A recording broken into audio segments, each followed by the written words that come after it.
Benji's New Friends by Jillian Harker, illustrated by Gil McLean.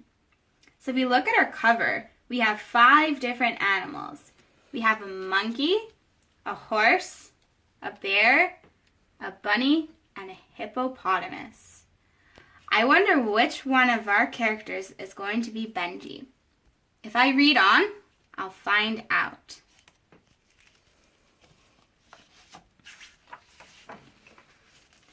Benji's New Friends. Benji sat on the bed, feeling a little bit lonely. He was new here, and he hadn't seen anyone else in the bedroom. He watched a moonbeam slip through a gap in the curtains and slide across the bed. "I wish I had someone to play with," he whispered. So now we find out that our bear's name is Benji. If we remember our cover, we see that this is Benji, and all our other animals must be Benji's new friends. So we flip back to our page. On this page, Benji looks sad. I remember when I was new, I felt lonely and sad like Benji. Oh, I hope things get better for him.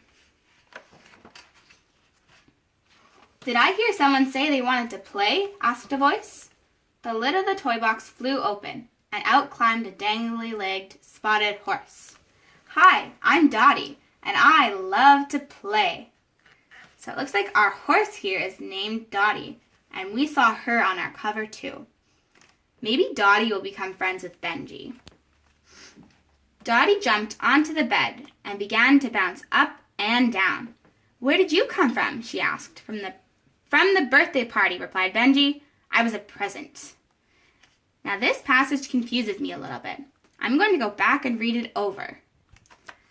Dottie jumped onto the bed and began to bounce up and down. "Where did you come from?" she asked. "From the birthday party," replied Benji. "I was a present." Ah, now I understand. Benji was a gift for someone for their birthday. That must be why Benji is new. Did someone mention a party? A friendly-looking monkey poked his head around the curtain. Why weren't Rosie and I invited? A floppy-eared rabbit appeared beside him. Max and I love parties, Rosie the rabbit told Benji, and so does Humph. She stared at the toy box. A loud yawn came from inside. Then a bright blue hippo slowly lifted his head. So let's look at our picture. We know that this horse is Dottie, this bear is Benji, so this monkey must be Max, and then the rabbit must be Rosie. Then we see our blue hippo. Now they mentioned someone named Humph, so I wonder if that is our hippo's name. Let's read on to find out. "Party! A party," said Humph. "That means food, and I'm hungry. Is there anything left to eat?" "I think there are some cupcakes in the kitchen," replied Benji. "But do you think we should?" But Humph was already out the door. "Oh," said Benji, looking at the other toys, "should we go after him?" Ah, so now we know that our hippo's name is Humph. All our other animals look very curious as to where Humph is going, and they were wondering if they should follow. I predict that they will follow him. But I'm curious what food Humph is going to find when he gets to the kitchen.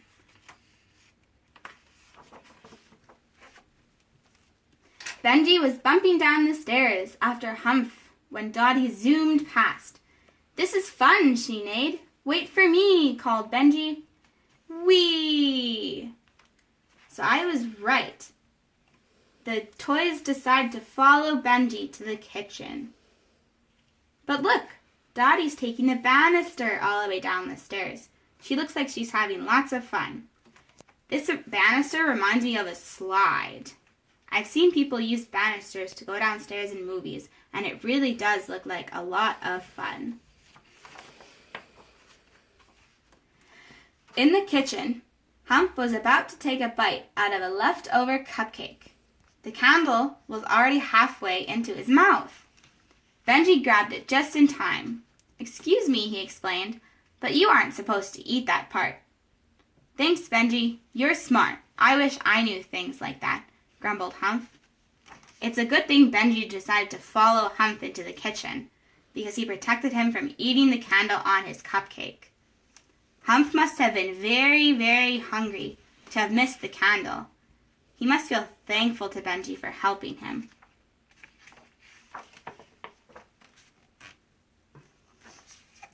Before Benji could explain about the candle, he heard Dottie and Rosie yell loudly. They were staring at a large black shape outside the kitchen window. They grabbed Benji and held on tight. "Oh, I hope they're okay. Let's read on to find out. It looks like they're scared by this shadow.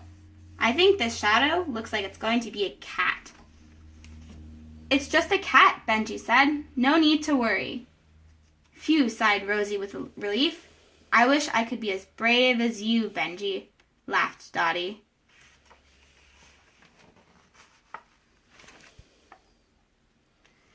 "That cat will stay outside, won't it?" whispered Max. They all looked to Benji for reassurance.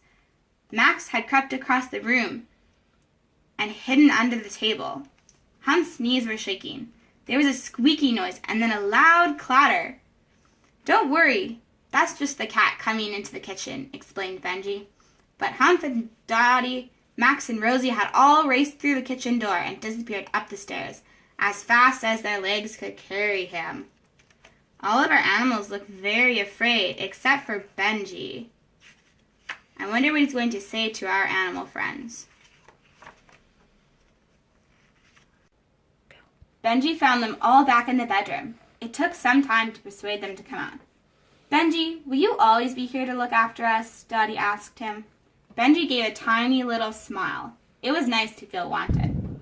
"Of course," he replied. So it looks like from this passage that our friends are trusting Benji to protect them, and they want Benji to stay. So I wonder if Benji is going to become great friends with all our other animals. Go.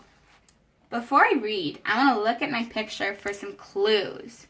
So it looks like our three animals here are dancing around in a circle and having fun. But then if we look down here at our blue hippo Humph, he doesn't look very happy. I wonder what's wrong with Humph. I'll read my passage to find out. Humph was tired from their adventure. "How am I going to sleep when I'm so hungry?" he sniffed, settling back down on the bed. Dottie and Rosie giggled. They danced around on the bed. Max joined in. Now I see. Humph is still hungry. And if I remember from earlier in our book, Humph tried to eat a cupcake, but Benji stopped him to protect him. Now it makes sense why Humph is still hungry. Maybe he'll go get food later in our book. "Why don't we all play in the yard tomorrow?" Rosie suggested. "What's your yard like?" asked Benji. "I'll show you," said Dottie, and she helped Benji up so he could look out the window. So they're all looking out the window. I wonder what their yard looks like. In my mind, I see colorful flowers and some tall trees. I hope there's lots of room for them to play. With the adventure they had, I bet they will have lots of fun tomorrow.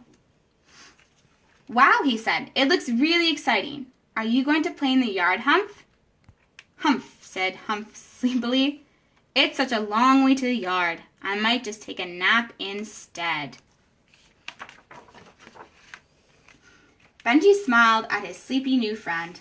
Dottie jumped back onto the bed and started to bounce. Benji looked up at the moon. He had a feeling that he wouldn't be lonely anymore. "I wish that tomorrow is as fun as today," he whispered. Then Benji turned to his new friends and took a huge leap and began to bounce on the bed.